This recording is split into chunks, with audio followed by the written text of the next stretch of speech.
Hi everyone and welcome to our video for today, Tuesday the 23rd of Feb 2021. I hope you're having a good day today despite the horrible weather. But anyway, on to our reflection for this evening, continuing our look at this little book, The Practice of the Presence of God by Brother Lawrence, who shares with us his insights of how he felt he was able to draw close to God. And tonight we hear the second conversation that he had with his friend Joseph de Beaufort. So the second conversation. Brother Lawrence said that he was always guided by love. He was never influenced by any other interest, including whether or not he was saved. He was content doing the smallest chore if he could do it purely for the love of God.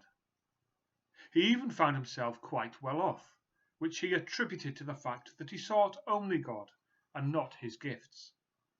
He believed that God is much greater than any of the simple gifts he gives us.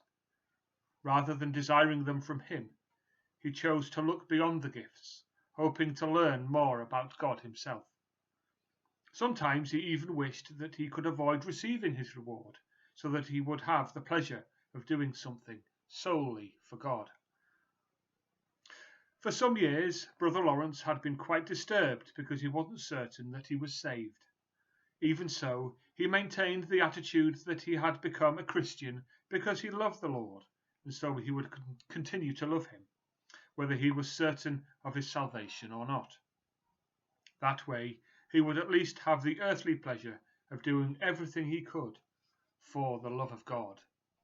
Later, this uncertainty about his relationship with God left Brother Lawrence.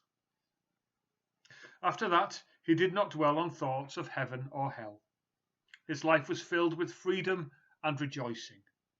Lifting all his sins up to God, he tried to show him how undeserving of his grace he was, but the Lord continued to bless him. Sometimes God even took our brother by the hand and led him before the heavenly court to show off his lowly servant whom he was pleased to honour. In the beginning, Brother Lawrence declared that a little effort was needed to form the habit of continually conversing with God, telling him everything that was happening. However, after a little careful practice, God's love refreshed him, and it all became quite easy. Whenever he considered doing some good deed, he always consulted God about it, saying, "Lord, I will never be able to do that if you don't help me." Immediately he would be given more than enough strength. When he sinned, he confessed to God with these words, "I can do nothing better without you. Please keep me from falling and correct the mistakes I make." After that, he did not feel guilty about the sin. Brother Lawrence pointed out that he spoke very simply and frankly to God. He asked for help with things as he needed it, and his experience had been that God never failed to respond. Only recently, Brother Lawrence was asked to go into Burgundy to get supplies for the monastery. This chore was difficult for him because, first, he had no head for business, and second, he was lame in one leg and could not walk on the boat without falling against the cargo of barrels. Nevertheless, neither his awkwardness nor the errand in general caused him any distress. He simply told God that it was his affair, after which he found that everything turned out nicely. Things went the same way in the kitchen of the monastery where he worked. Although he once had a great dislike for kitchen work, he developed quite a facility for doing it over the 15 years he was there. He attributed this to his doing everything for the love of God, asking as often as possible for grace to do his work. He said that he was presently in the shoe repair shop and that he liked it very much. He would, however, be willing to work anywhere, always rejoicing at being able to do little things for the love of God. Brother Lawrence was aware of his sins and was not at all surprised by them. "That is my nature," he would say, "the only thing I know how to do." He simply confessed his sins to God, without pleading with him or making excuses. After this, he was able to peacefully resume his regular activity of love and adoration. If Brother Lawrence didn't sin, he thanked God for it, because only God's grace could keep him from sinning. When he was troubled by something, he seldom consulted anyone about it. Knowing only that God was present, he walked in the light of faith and was content just to lose himself in God's love, no matter what happened. There, in God's love, he would find himself again. He remarked that thinking often spoils everything, that evil usually begins with our thoughts.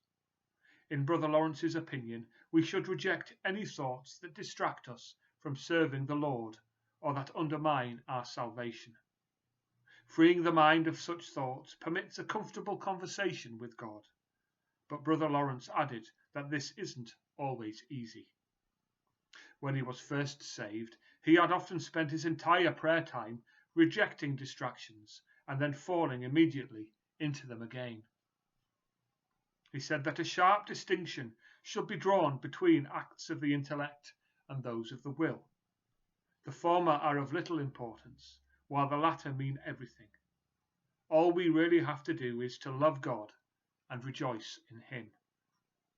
He declared that all the possible good works or self-abasing acts of contrition we could possibly do would not erase a single sin. In fact, God often chooses those who had been the greatest sinners to receive His greatest grace, because this can reveal His goodness more dramatically. Only the blood of Jesus Christ can cleanse us of sin. For this reason, we should strive to love Him with all our hearts. Brother Lawrence said he concentrated on doing little things for Him, since he was unable to do bigger things.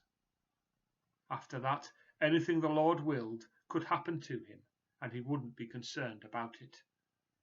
Therefore, he didn't worry about anything and asked God for nothing except that he might not offend him.